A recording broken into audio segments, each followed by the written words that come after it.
Well, it's back. We have returned with RAILpeople, the podcast from RailStuff. And frankly, I wasn't actually sure if this would return at any point. You know, life gets pretty busy when you're running a model railway business and you've got a almost 2-year-old at home and all kinds of other stuff going on as well. But the reason that it's returned is frankly because of you guys, and I have nothing to say but thank you for some of the kind words I've had at shows recently, particularly the Gets show at Milton Keynes. Several of you asked for the return of RAILpeople, so here we are. You know, you can't say that I don't give you what you want, but of course the one thing that I do need to see on my side is a little impact on the sales at RailStuff, and that's just being honest with you. You know, I do this partly as a passion project, but also partly as hopefully it promotes the business a little bit to you guys as well. So look, as a thank you for listening to this podcast, if you enter the code POD10 at checkout, that's POD10, all in capitals, then you'll get 10% off your next order at RailStuff. So there we go. There's another reason for listening to the show. But anyway, we are back, and who better to have on as our first guest as the person that we have got on. Some of you may know him as Tunnel Lane Model Railways. Some of you may know him as the guy who does amazing step-by-step guides in the Hornby magazine. Some of you may just know him as probably one of the nicest guys on the model railway circuit. That is Dan Evason. Dan, hello. Oh, hello. How are you? I'm all right, thank you, and I'm actually pleased to be back doing this. I'm glad that people have nudged me in this direction. Brilliant. No, it's I listened to obviously ones previously, and they're really good. Really, just I put one in the background and I do my figure painting or whatever else, and it's just it's like to listen to, and a little voice to keep me company through the day. Sort of thing. And do you know what? I've made good friends doing it as well. You know, I'm in contact with Richard from New Junction a lot, and obviously we bump into each other on the show circuit as well, and Martin at WWS is not just a supplier of mine, but somebody I have a good chat to at shows as well. So but it's nice to have somebody on that I've spoken to quite a few times at shows before. Yes. Yeah, well, it's been interesting, obviously, watching you grow as well. Obviously, as RailStuff, every time I come to see your stands, getting bigger and bigger and bigger, sort of thing. So, I'm waiting to see the next time I see you how big it gets. Yeah. I think I'm going up in height rather than out width weights, because what I've worked out is that you get charged for your foot frontage. So. If I go up in height, then that's not going to cost me any more money. It's like Monaco, is it? Just getting higher and higher. Exactly. There we go. I didn't think RailStuff would ever get compared to Monaco, but I'll take that.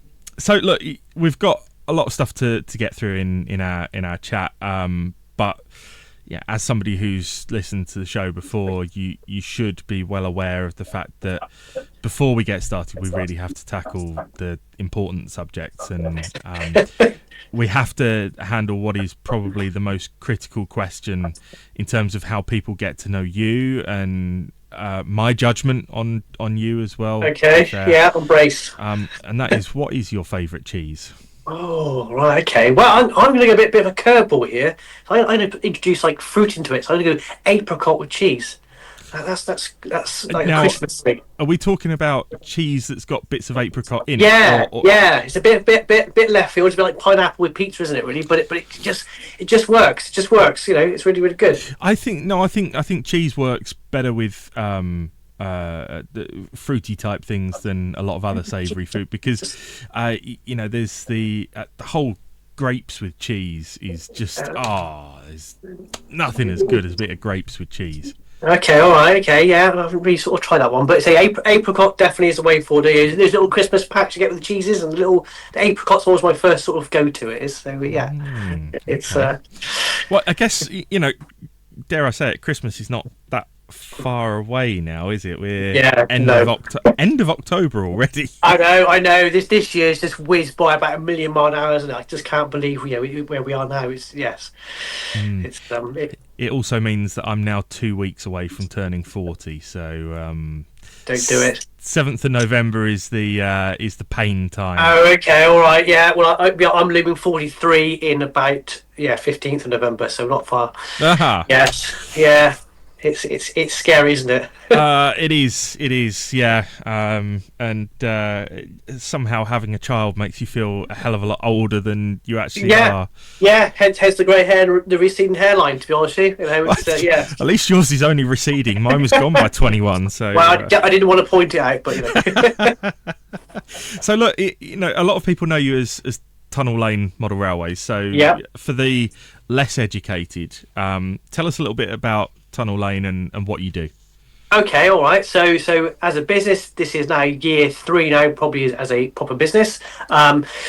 What I do is I do model railways, so I build railways. I can also come to your house and help you do your railway there, because obviously not all of them are transportable, or I don't have the space here to work with them. So that's sort of one aspect. Figure painting. So I am a Model U and an MS model recommended painter. So you can have your buildings or your figures sent to me to be painted directly, and I'll obviously paint them and pass them on to yourselves. I also obviously write for Keyworld and Hornby magazine, doing their how-to articles each month on a monthly basis. And this is your full-time gig now? Yeah, absolutely full time. Yes, yeah. I had no idea it'd be this busy, probably chaotic as well. I think as well, but yeah, it's nuts. It's absolutely nuts. It really is. It's sort of. So when did you start the business, and when did you go full time with it, or okay, did that all happen at the same time? Well, no, not at all, really. So it was never meant. Tunnel Lane was never meant to happen. It was the Tunnel Lane. The name is my first layout ever built back in 2019. And this is where we are now. I had no idea it was going to be this. Basically, wow. It's nuts. So before I did this, I was a mechanic and a MOT tester. Let's wind back a little bit. So cars on the table. We had our first daughter, had a really rubbish birth. That kind of. It was hard adjusting to be a dad. I'm sort of so used to just being dad and doing what I want when I can to if I can, when I can, if at all, really. And it just, for me, who was sort of, I'm a bit like a Duracell bunny, just keep going and going and going, to sort of suddenly have your whole life change was quite a big deal, really. So we had the first one, just about getting back to normality a little bit. We had a bit of, difficult birth and stuff. And then we had baby number 2.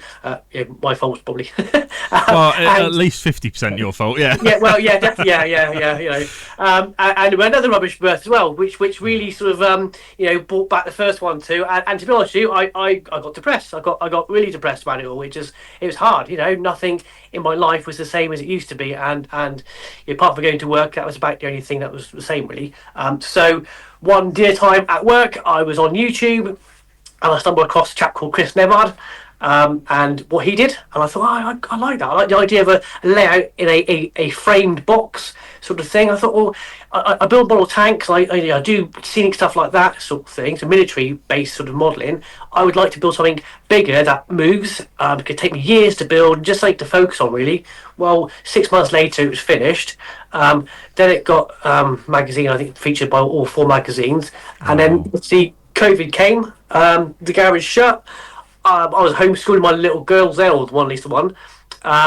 Facebook got busy. Facebook then, that was its sort of golden age of Facebook. You could put a picture of a flower and get 1 million likes, sort of thing. It was ridiculous. And it just snowballed from there, really. And obviously come back to work after, and Hornby, well, actually, I think Richard Watson approached, said, "Would you like to write for Hornby and do how-to?" He was working on the magazine. Yeah, he was still there. So I was like, well, I can just about write my own name. I can take a few photographs. I'll give it a go. So 3 years later, we're still doing it for them, and it just snowballed. It just absolutely snowballed. Met Alan from Model U, so he liked me painting their figures. And that sort of got a good friendship going, and also a working relationship too. So they've been really supportive with what I'm doing, and just push and just see what happens. Really, it literally, this is an adventure. I have no idea what's going to happen. I have no idea where I'm in 10 years' time, but it's just a hell of a ride, basically. Obviously, I've seen some of your work up close, and many of us will have seen it in magazines as well, but some won't have seen it. what Dan does is phenomenal, and the figure painting is stunning. Do you have like an art background or anything like that? Where did it No, come from? so I always enjoyed doing woodwork and art. From the word go. Was I any good at it? I don't know. I got my GCSEs was best part of the alphabet, I think it was. Apart from the first three by me. But no, it's just something I've always. Again, I'm dyslexic, so I prefer to make things and do stuff like that than more so than write stuff. So it's always been. I've always been a hands-on type person, really. I suppose that's sort of where it's come from. Great. And I think we had a similar conversation about this at Getz, actually, in that people started talking about the details of certain locos and things like that, and you and I kind of looked a little bit blank at each other because we like scenery and the colourful bits. For sure. What was it? Just the fact that it was a moving model that got you into model railways, or is there a railway passion there as well? I think so. It's sort of it's just I know viewers can't see, but I'll show you a little photograph. That's me when I was about 10. So Wow. my dad built me a railway. So I've always been in modelling and movement and railway sort of thing. In sort of in the blood, I suppose. Really, and joined a few local clubs, but it just. Yeah, just this massive lull, dipped away, and obviously, got older, and cars and girls got in the way of everything, sort of thing. It's sort of, I think I've just hit that age, but yeah, it's yeah, no, it's definitely interesting, definitely interesting.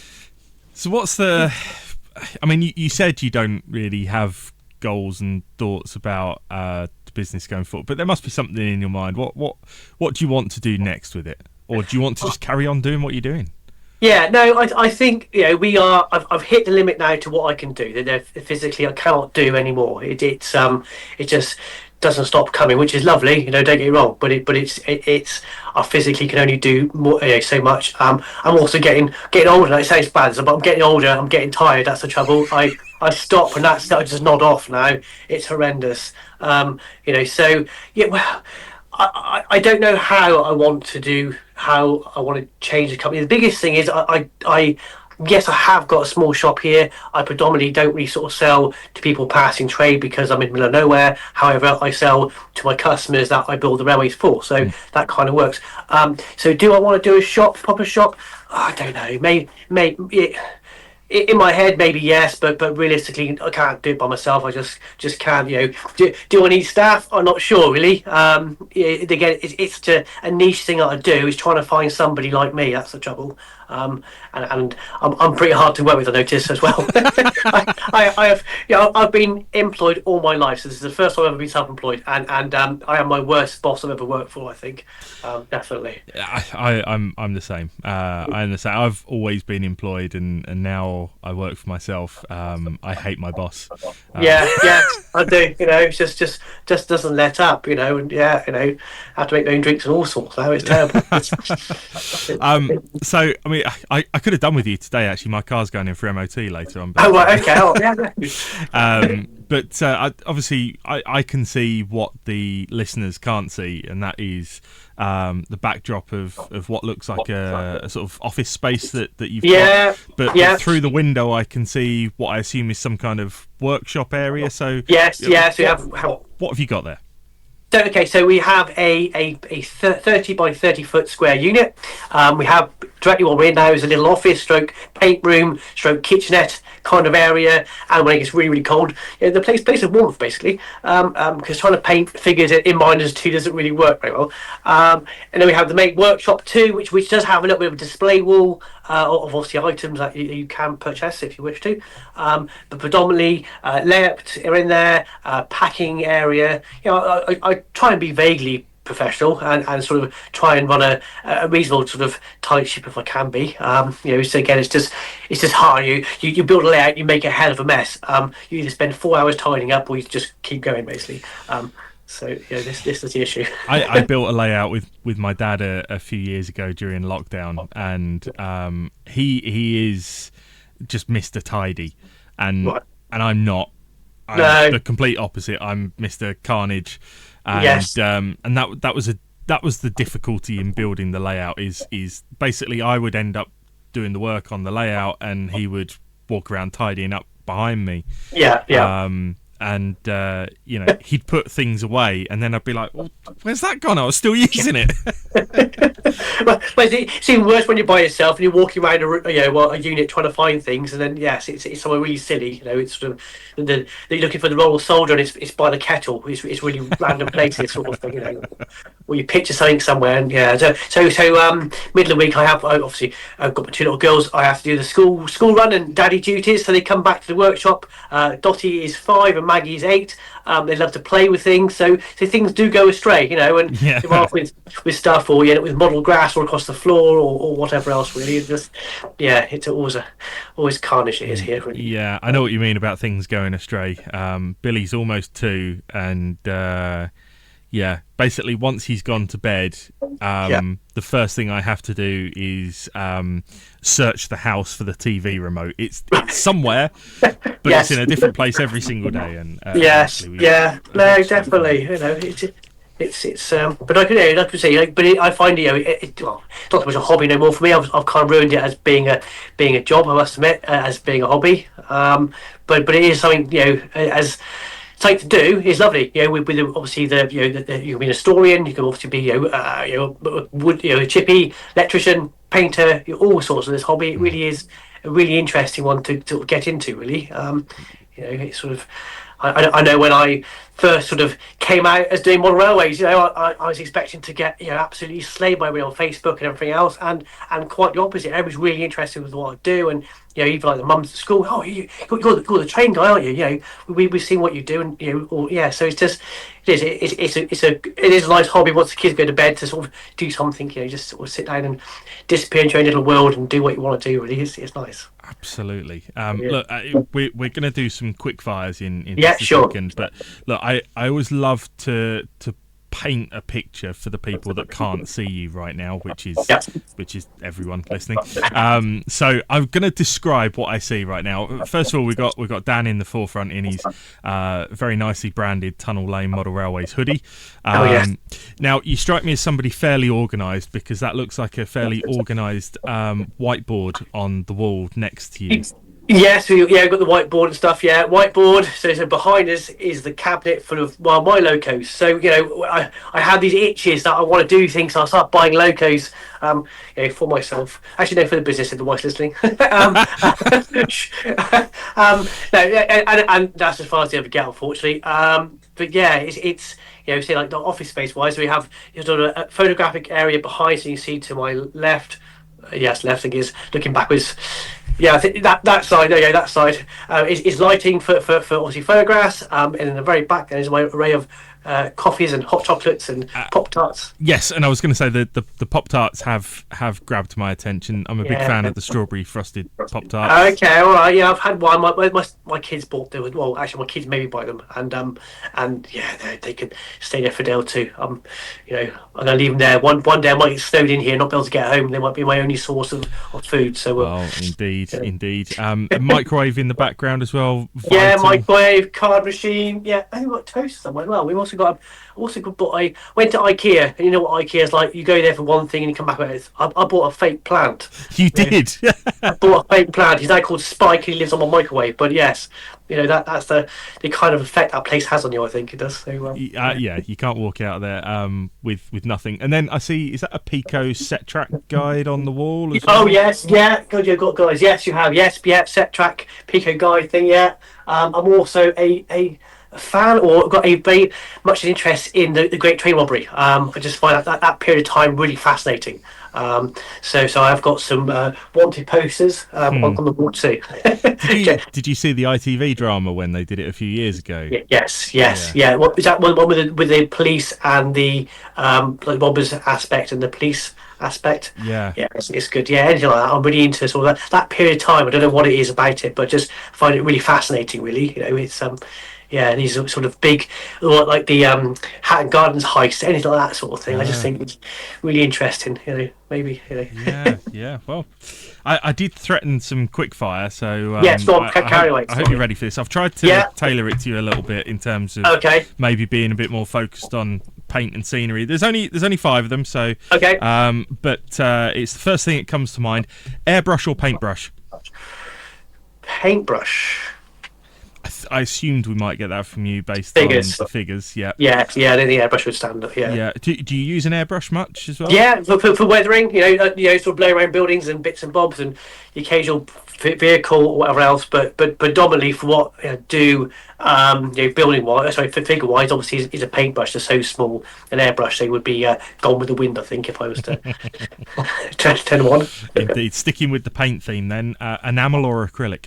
Oh, there's only one choice there, acrylic. Thank you. Honestly, if you have enamels, just throw them in the bin. Honestly, do yourself a favour. So what's your reasoning behind that big thought? Because I get asked this a lot. Well, maybe. Well, because I've always been brought up on acrylics. Initially Tamiya, which is a bit of a hybrid, but Tamiya, and then obviously Vallejo and a little bit of Warhammer, war paint. Sorry. But again, commercially, I need to paint fast, so I haven't got time to wait for enamels to dry.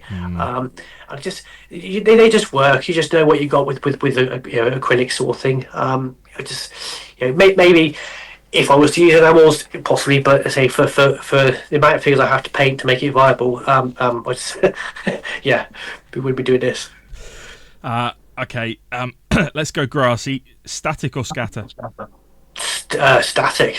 Okay. What do you use out of interest? There's only sort of really one sort of choice, which is WWS, which is my sort of go-to grass, really is North European or is it mud? Yeah, or the dirty grass kind of colour. Those colours seem to work really well. Yeah, I'm a fan of the patchy and autumn. I think they work quite well for me. Yes, so, yeah. I tend to go that way. Definitely. Good. Okay. 2 more left then. Let's talk about building kits. Are we going plastic or laser cut? Laser cut's quite good nowadays. It depends what you want to do. If you want to scratch, then obviously laser. So obviously the high end kits obviously all come brick etch, which is lovely. But then you have plastic. So if you go 3D printed, that's a bit of a game changer in the hobby, in the buildings. But if you're talking old school airfix stuff, a bit of work isn't involved really. So yeah, there's no clear cut answer, I'm afraid. I think if I had to choose between those, I'd probably lean a little bit more towards laser cut these days. I sell a lot of the stuff from Cut Creative, which is beautifully detailed. It's really nice stuff. But I still do have a soft spot for the old Dapol Kitmaster kits. Okay, I built one of their churches not so long ago. That was a bit of a blast from the past sort of thing. C029 Village Church. Okay, yeah, okay. But if you ever thought about getting a hobby? If you think that's sad though, I used to work as a store manager for Comet back in the day. I mean that's taking you back. Right, okay. And the most popular TV stand had the SKU code 292903. Oh, yeah. Isn't it amazing what the things you remember, the stupid things you remember? Yes, it really is. And the larger size was 319041 as well. But anyway, let's last one on the quickfire. Modern Image or Steam? Oh, right. So I'll be thinking about this question. People are going to hate me, but I'm going to go diesel. I'm going to go like early diesel. So there's a little bit of hint of Steam there, but early diesels I quite like. Okay. That. You probably would have liked where I was last week. Then I had a few days up at the North Yorkshire Moors Railway. Oh, okay, yeah. My parents were staying in the old station master's house. Lovely. At Gromont. Right. So you are literally on the platform. So, great. Every half hour or so, there's trains moving across the level crossing outside. But they had a beautiful old I forget what class it was now, but a beautiful old early diesel that was built in the late 60s. Okay, all right, okay. Yeah, so yes, I know they got a class. I'm showing my knowledge. A class 31 up there in EWS colours they have up there, which was at Seven Valley Railway, and I think they bought it. I think this one was in the two-tone green British Railways. Oh, okay. Yeah, the early days British Railways. Yes, living. yeah. There's something about that kind of era. I don't know what it is. Again, perhaps it refers back to like the Great Train Robbery in the Class 40. That kind of just I don't know what it is really. Even with planes, like the Vulcan bomber and stuff. I just love that kind of era of technology and that sort of. Yeah, I don't know what it is really about it. See, you mentioned about military modelling earlier. I mean, I think there is a lot of crossover with sure. with military and railway modelling, particularly on a scenery side, a weathering side, a lot of similar techniques. What got you into military modelling, though? So my dad's big into World War Two. We watched lots of war films over the time and got inspired by what he made. And you've got there with the basic airfix kits just glued them together, no paint, just glue them together, and running around outside with different planes and whatever else, and into tanks. And what I hated about it was following instructions. I hate following instructions. I like to do things. We'll always get there, but we do it my way. That's all. It's and I just got fed with like building tank tracks and just doing things twice, like building up all the track links and everything else to go with it. But the scenery, I love doing the scenery, and really getting into it, and it was that's what I really enjoyed. But I just built so much of it, I ran out of space basically, and obviously I had baby number 2, and things had to change, and so I was got pushed into the shed, and obviously that's where Tunnel Lane sort of existed really. But I'm thankful that I got into that, because that's what's made me not in notice, but it was a good stepping stone into this hobby. I find coming from military into railway that a lot of the techniques were very old fashioned, like coloured sawdust and for grass and bits and bobs, and I think I feel that perhaps not sort of necessarily following the trend of everybody else and doing my own sort of thing has sort of put me in good stead for the business really, and people taking notice of what I do, and really just sort of growing from there. I think there's a lot that we can learn from each other, and that's why I think shows like Key Model World Live is a great idea. I went to I'm not into military modelling at all really, but I attended a military modelling show in Cambridgeshire earlier on this year with RailStuff. Well, it was cheekily renamed as Scenic Stuff for that weekend. Which that's another point. You may see Scenic Stuff a little bit more in the future, but okay, all right, great, but it is. I think there's a lot of stuff, isn't there? That obviously is springing up for the military stuff, which is quite old. Like static grass, for instance, that's in military terms, modelling is quite an old thing. But you bring it across to the railway side, and they'll be like, "Wow, what's this amazing stuff?" And it's a game changer. I think the last 5 years, definitely from me, even doing this, what's available now to what was available back then, it's an exciting time to do model railways. Definitely, there's so much choice. For sure, and I tell you what I keep seeing is people that are coming back to the hobby. Maybe it's something they did when they were younger, and then they've had family. Maybe they're now retiring and they're coming back to it. And you see them looking around the trade stands at shows, and the overriding thing that I hear people say time and time again is, "Oh my God, isn't there so much stuff you can get now?" Yeah, there is. There's so much stuff, sort of thing. You haven't got to build a massive big railway. A lot of these shows you go to now. I went to Worley years and years ago when I was a little boy with my friend who was massive into trains. I remember seeing like massive, huge layouts. But you go to shows nowadays, and a lot of them are quite small. Obviously, the club layouts tend to be quite big because people join together to build them. But generally, people are building smaller layouts, but better, more detail, more scenery, more thought about how things are looking. Not just trains. It's everything, isn't it? The figures, the scenic stuff, everything. Really, it's definitely a good time to get into the hobby. It doesn't have to be expensive. You can make it as expensive as you want to be. Really. Yes, yeah. I mean, maybe you're a little bit restricted when it comes to buying locos, but when it comes to scenics and all your accessories and things like that, get creative. And what's the most creative thing you do? You think? I mean, I've seen in the past you using things like the linings of hanging baskets. Oh yes, hanging basket like liner, and just things like that. Even like with Justo, which is the latest NG7 layout built. The rock face is high density foam that I got out of the skip from my next door's unit, which is a builder's, and I thought, how can I use that? How can I create rock face, and just by looking at on the internet pictures of rock, and also going to do Norwich and just taking some photographs and just stopping and observing these things. A lot of it isn't hard. It's just knowing how to do it is the difficult bit. It really isn't. It's just, like for me, if I obviously build commercially, you need to build it obviously, good, because people are paying for it. You need to work as a business side of things. You have to build things quickly because you don't want to spend 3 weeks building one little bit sort of thing, and then so there's always a fine line really. So for me, I use an awful lot of aerosol cans nowadays, which I never used to.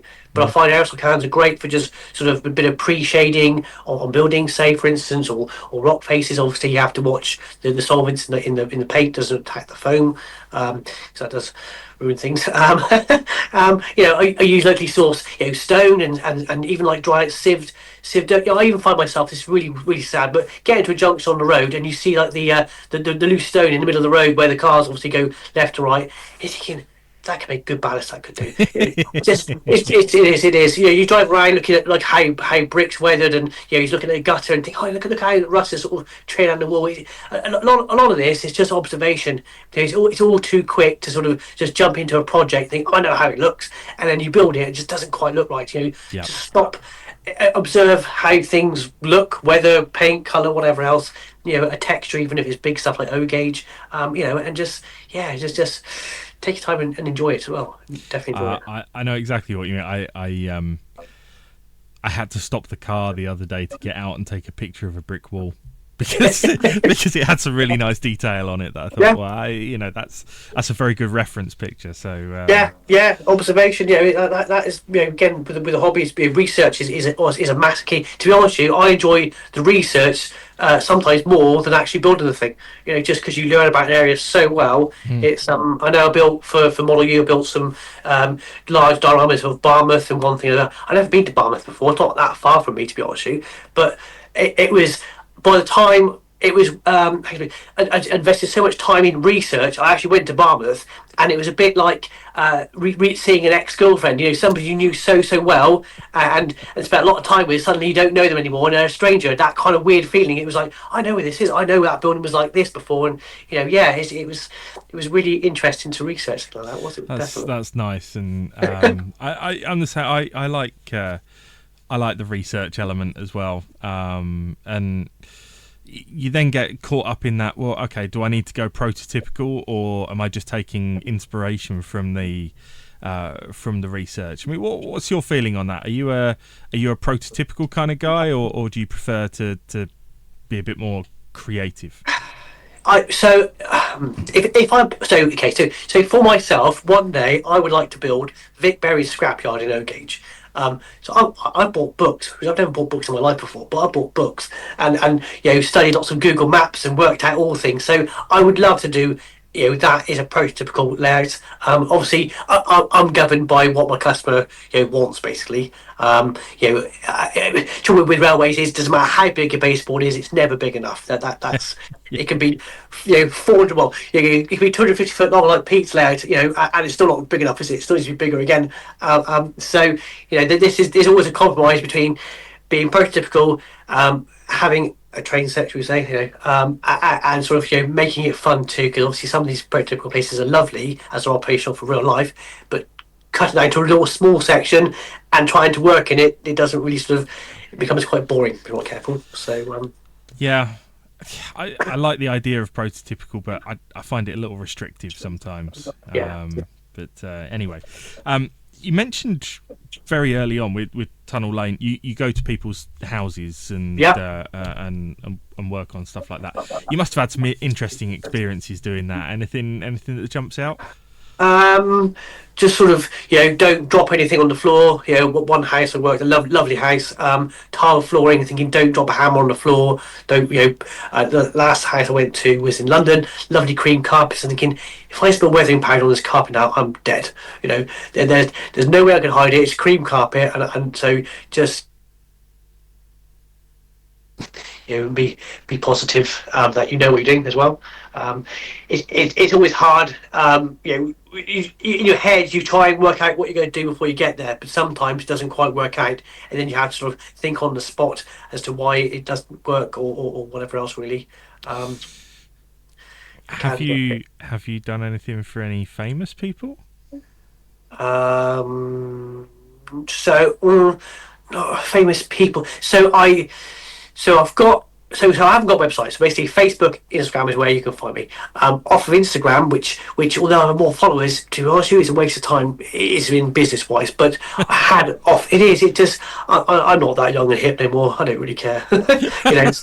Basically, I tried and failed badly, so I just give up. Even my kids say I'm not cool, so I don't really care anymore. But I had a phone call from an art gallery actually, down in London. I believe they had somebody else building them 4 dioramas for them to take to Paris as part of their art installation. They fell out, said, "Can you help? Can you build at least one?" Well, there was 4 to build. I said, "Well, I can build all 4." I said, "No, you can't." "Yeah, I can. Just hold my beer." So I built all 4 in 17 days. Got them delivered to London. They then covered them in large scales and called it modern art. Bit weird, but okay, that's I think.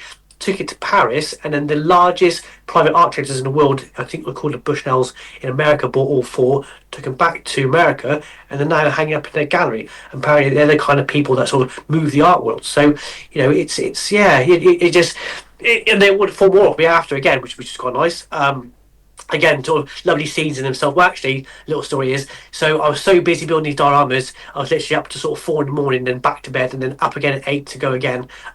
That I needed to do something for Hornby that month as well. I hadn't got enough time, so 1 minute is a Hornby how-to feature. The next minute, it's it's got a lot of zeros behind it. Art installation in America, basically, which I thought was quite hilarious, really. So it was interesting to sort of see. That was interesting build, because the first set I built, I scratch built a lot of it, and it was a lot of work. And then I thought, well, you're building to different people, so obviously us as more railway people really appreciate that building scratch built, and it's got really super detail. In the art world, they don't really care that much, so a lot of it was sort of plonk and place, scene craft type style buildings, which it was fine. It did the job perfectly, sort of thing. And I'm a big fan of the sort of plonk and place buildings, because I think some of them are quite nice. It does save an awful lot of hassle of gluing and sticking, really. Yeah, some of them are quite nice. I'm a useless scratch builder. I think maybe I've just got 2 fat fingers that mean I'm useless at it, but which is probably terrible, because I'm about to embark on an N-gauge layout. Okay, all right. Which I've never done before. So that's probably not great for the fat fingers. But well, no. To be honest, I wouldn't fancy doing scratch building at N-gauge. I don't think I've got. Well, probably do it, but I wouldn't enjoy it. I don't think, really. I think it's just really small. I think my sort of go-to gauge. I do like go gauge. You can get stuck into it really, and go crazy with the detail. I think because it reverts back to my military, which is 1/35 sort of scale. Mm-hmm. So we're kind of similar sort of scales, really. That was the biggest issue I found. Was when I went from 1/35 down to 176 or 00.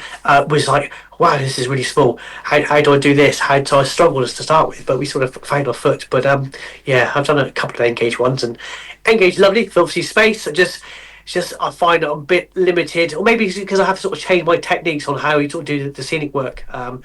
Sort of scatter suddenly becomes sort of hedgerows and all sorts, because it's obviously overscaled for that.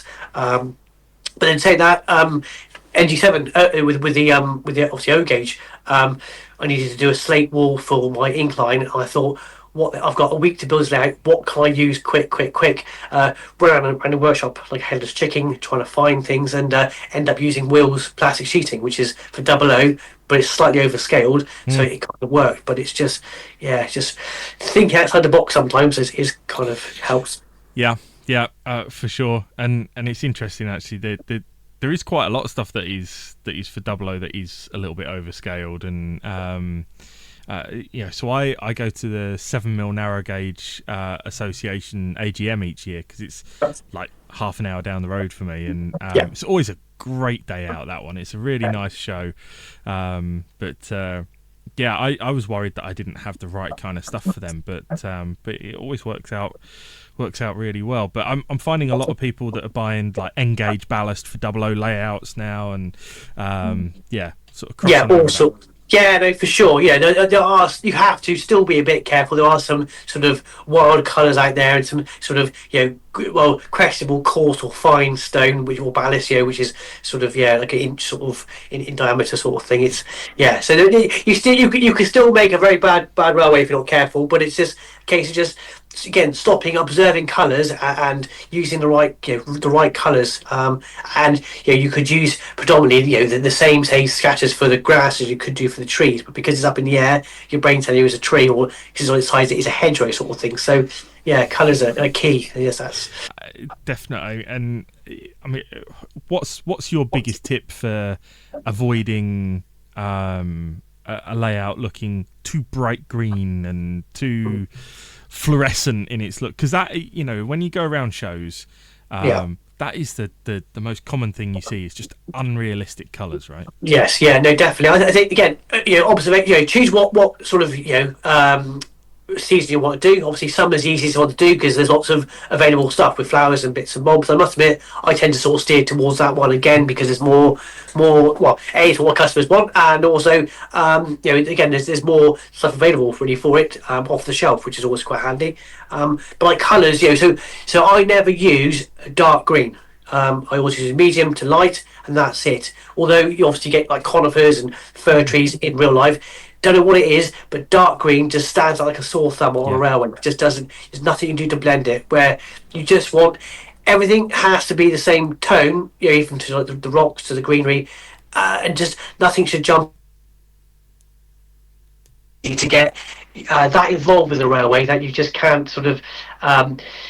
You need to say take a step back and just stop. Think, right, okay, that looks wrong. This looks wrong. You need to just change this. Also use an airbrush. So, say you have a road surface to a greenery section, I'll use like a Tamiya flat earth and just blow with an airbrush between the roads and the hedgerow. Just kind of like that sort of nice sort of contrast between the two sort of thing.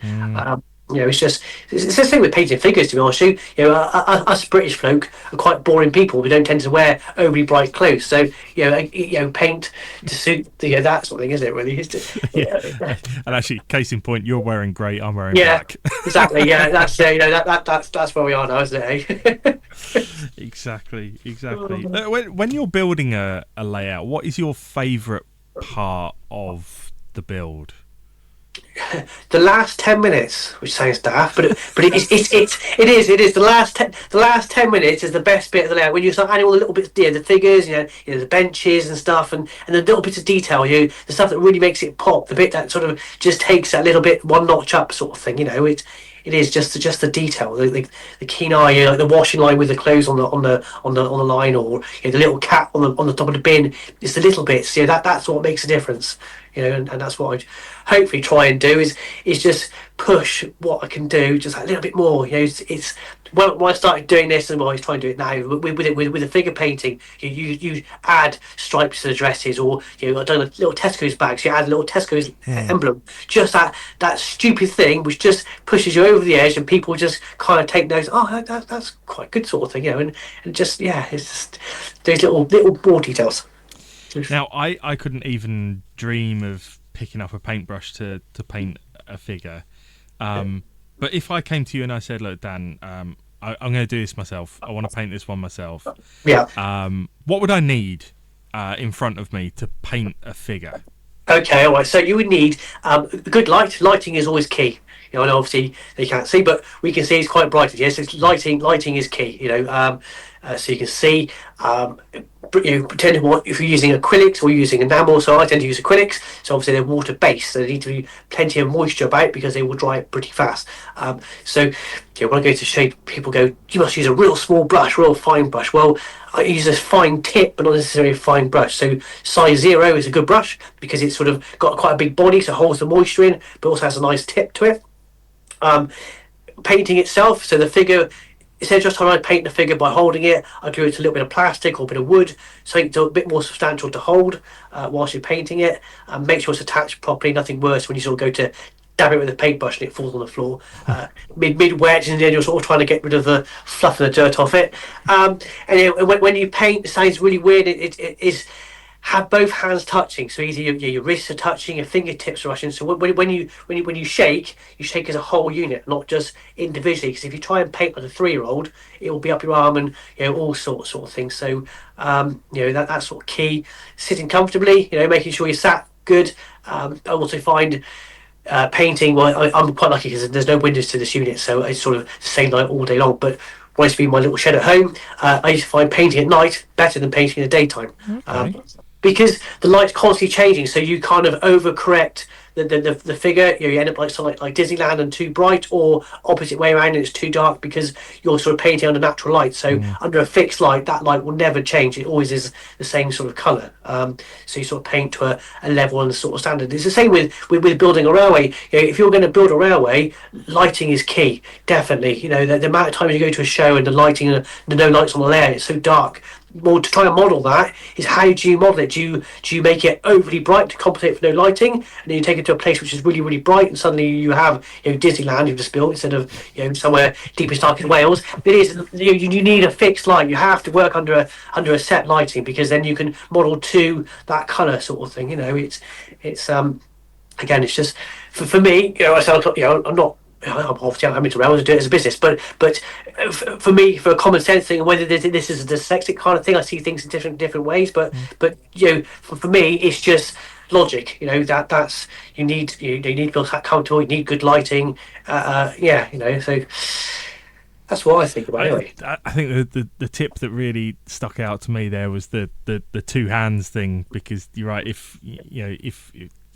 If one's moving, then the other one's moving with it, and that's really interesting. Yeah, you end up painting, and then ends up with it everywhere, sort of thing. But it's a bit like if you ever played golf, it's the most weirdest hand sort of. I played golf twice, so I was rubbish at it. But I'm left-handed too, so it doesn't feel natural holding a golf club how you should hold it. But the same with the painting. But it's a bit like sign writers with their stick, and they lean it against when they sign, same thing. So when you shake, it just steadies things down, because we all got a bit of a shake, and if you had one too many ciders, it's even worse, sort of thing.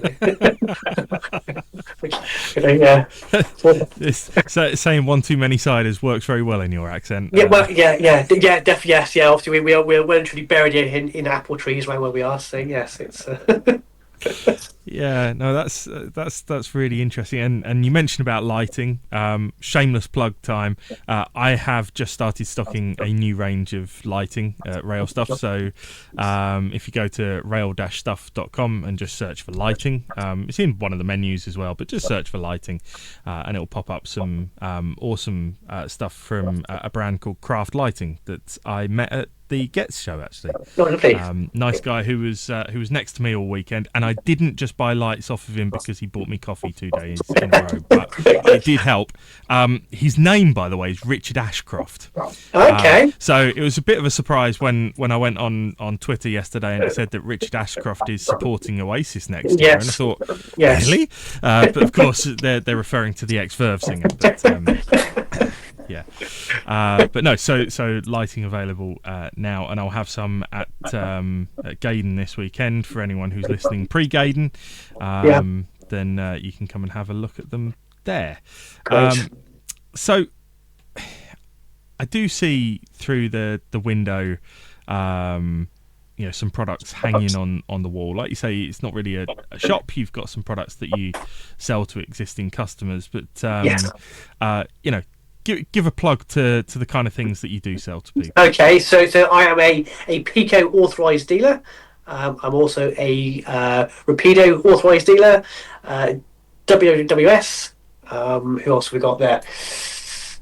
Gauge Master. So obviously that opens the doors to Dapple, Helgen, and everything else in between. I can sell stuff. It's not a problem. It's just the fact there's just me this end to try and do it all. So there's enough people at it without me trying to do it too. Basically,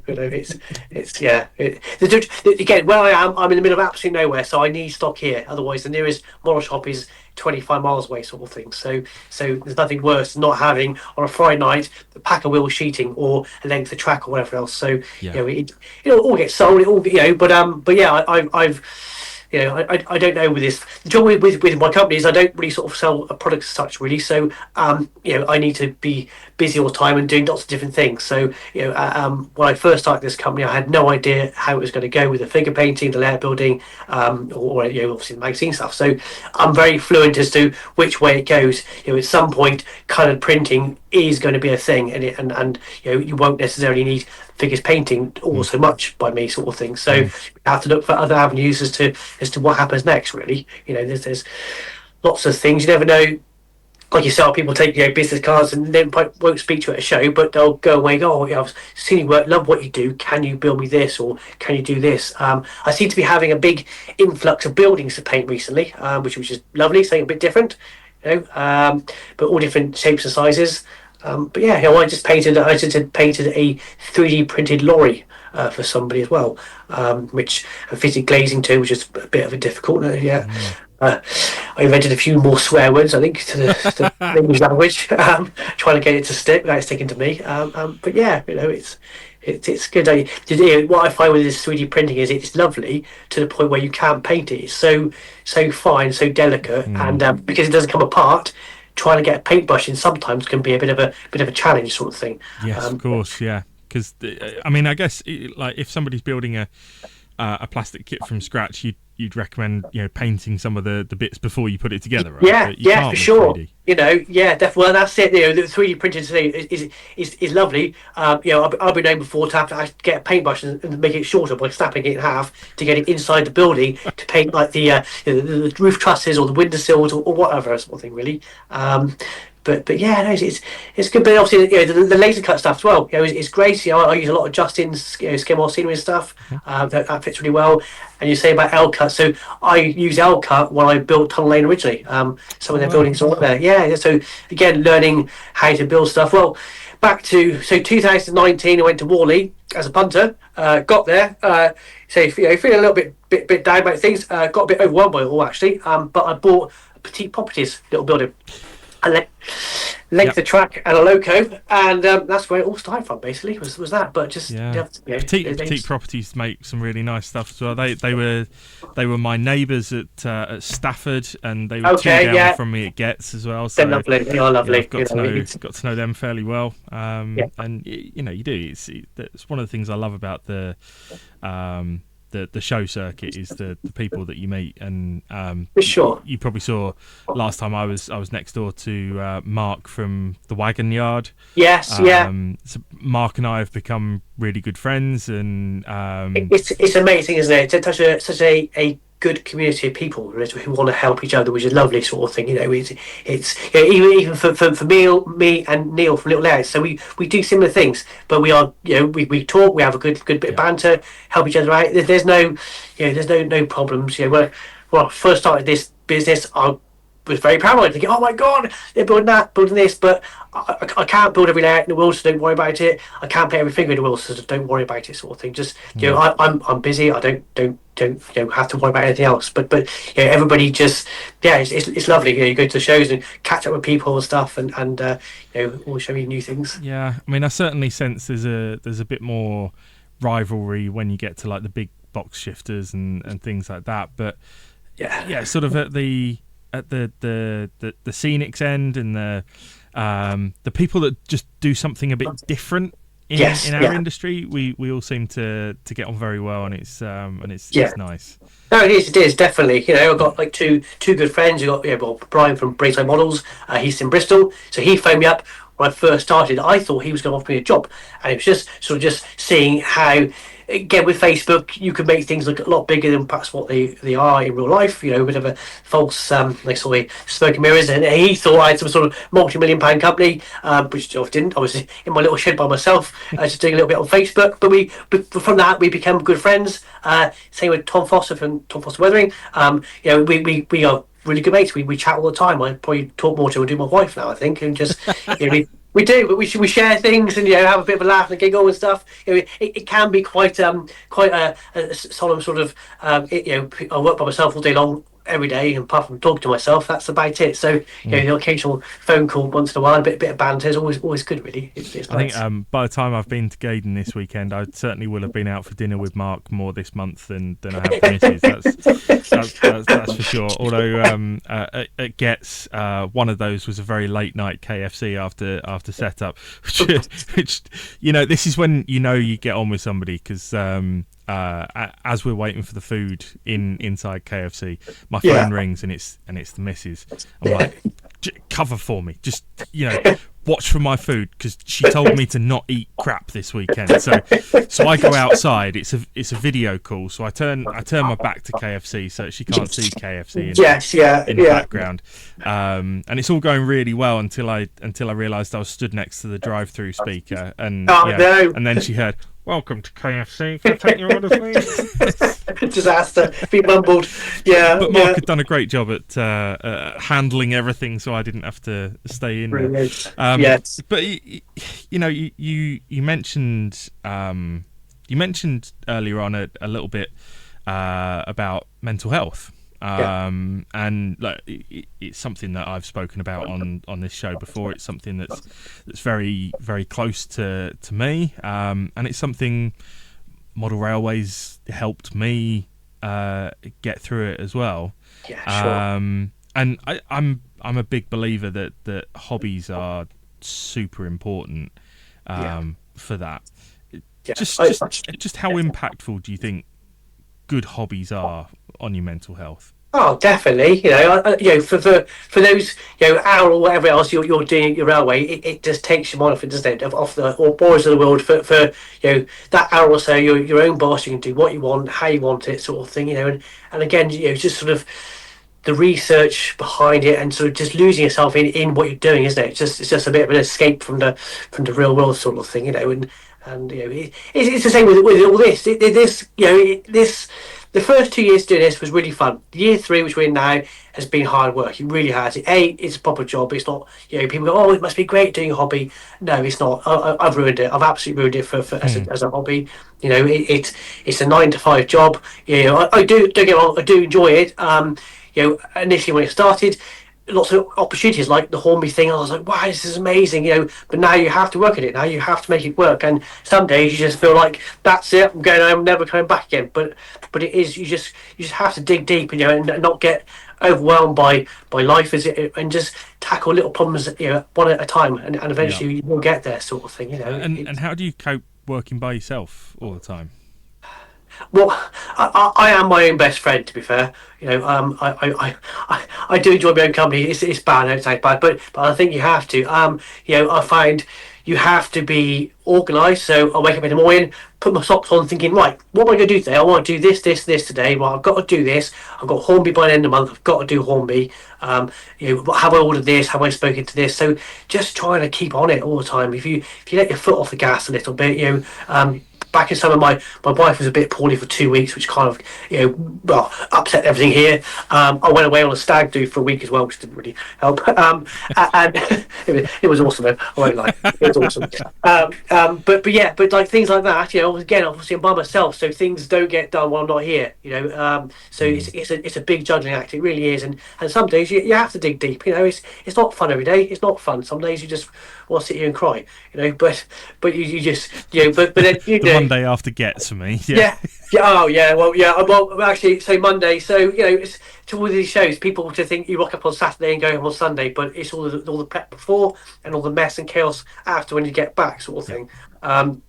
Monday I sort of unpacked. So just basically threw it out the van into the floor and thought we'll worry about it another day. But sat here with a cup of coffee, cuddled next to the heater, thinking, I'm dying. I can't do it. I went home.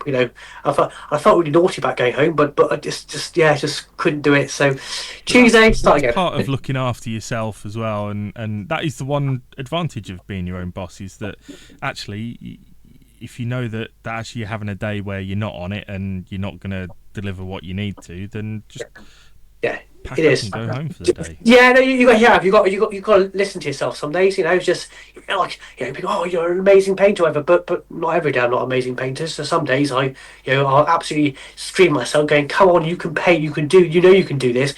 And I just can't focus. It is the hardest thing with doing this job is working under pressure. Is the worst bit. As soon as you get paid to do it, it just kills it basically. This is if I could work for free, I would do, because it'd be so much more fun. I really would do. But you obviously have to. But when you got, they said before Gets, I painted 240 figures for one chap. That was a mental challenge. That was sit there and it just wrote. I tend to break them down into rows of sort of say 10 figures or packs of figures. But it's hard. You have to sit there and physically, every ounce of your body wants to get up and walk away, but you have to sit there and you have to paint and you have to get them done, sort of thing. And it's it can be a bit of a mental challenge some days. Yeah, but, absolutely. Well, let's finish on something a little bit more positive then, because you've done a lot of incredible work over the years. I'm going to push you to say, what is the one piece of work that you are most proud of? I'm going to say two, but one was done for fun, which is probably my most memorable one, which was Little Burford, which is an O gauge 70-footer little steam one I built for a friend before Tunnel Lane was sort of just started to take off. So that was built for fun. But in my working time, probably my favourite one was building Bearer, which was like a 18 by 10-foot O gauge round jobby, because the client sort of wanted certain aspects.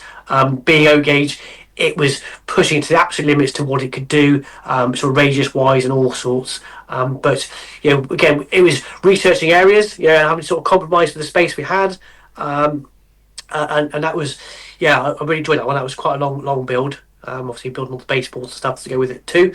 But that was good. I enjoyed that one. That's and it fitted too, which was good, because he lives in Cornwall, so obviously I'm sort of North Herefordshire, so had sort of rely on tape measurements about a year ago, thinking I hope these are right, and when we got there, we put all the baseballs together, and we were running out of room, and it's like, oh heck, we've got another board to go in yet, and it fitted with 3 inches of spare. So that was a bit of a squeaky bum moment, but you have to play it cool, go, it'll fit, it'll be fine, don't worry about it. And that makes it feel all the more special, doesn't it, when you step back and go, it worked. Yeah, and it worked first time, because obviously you put it in the back of the van, and the ferries getting there too. By the time you get to Cornwall, there's a few wires have worked themselves loose or whatever else, and the ferries have been there pulling wires. It can be headache sometimes. Yeah, I can imagine. Well, it's lovely to hear the things that you're proud of, and I think for anyone that's met you, your passion shines through in what you do, and that's why you've been as successful with this as you have. But look, thank you so much for taking the time out of your day and thank you. Putting some figures down for a bit to chat. I mean, what are you working on at the moment as a final? So literally before I spoke to you, I was just building a little sign for the station for Tally Bryn. So that's a little 00 layout. Just literally about a week away from finishing, I think now. Literally, we also have figures here. So I've got scanned at Gets in a race suit for the next Hornby feature.